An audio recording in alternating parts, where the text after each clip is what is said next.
سلیمان بن ابی مسلم نے بیان کیا، ان سے طاؤس نے، اور انہوں نے ابن عباس رضی اللہ عنہ سے سنا کہ رسول اللہ صلی اللہ علیہ وسلم جب رات میں تہجد کے لیے کھڑے ہوتے تو یہ دعا پڑھتے، جس کا ترجمہ یہ ہے: اے میرے اللہ، ہر طرح کی تعریف تیرے ہی لیے زیبا ہے۔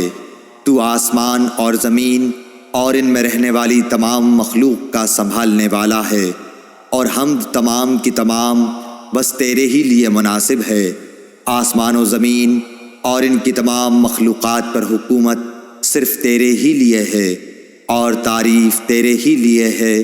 تو آسمان اور زمین کا نور ہے، اور تعریف تیرے ہی لیے زیبا ہے۔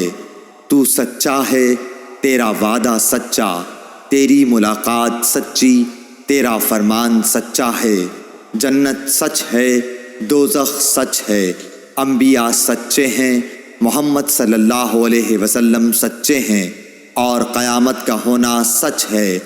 اے میرے اللہ، میں تیرا ہی فرما بردار ہوں اور تجھی پر ایمان رکھتا ہوں، تجھی پر بھروسہ ہے، تیری ہی طرف رجوع کرتا ہوں، تیرے ہی عطا کیے ہوئے دلائل کے ذریعے بحث کرتا ہوں اور تجھی کو حکم بناتا ہوں۔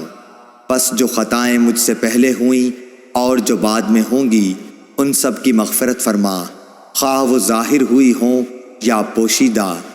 آگے کرنے والا اور پیچھے رکھنے والا تو ہی ہے، معبود صرف تو ہی ہے، یا یہ کہا کہ تیرے سوا کوئی معبود نہیں۔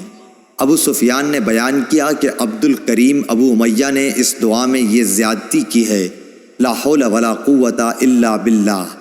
سفیان نے بیان کیا کہ سلیمان بن مسلم نے طاؤس سے یہ حدیث سنی تھی، انہوں نے حضرت عبداللہ بن عباس رضی اللہ عنہ سے، اور انہوں نے نبی کریم صلی اللہ علیہ وسلم سے۔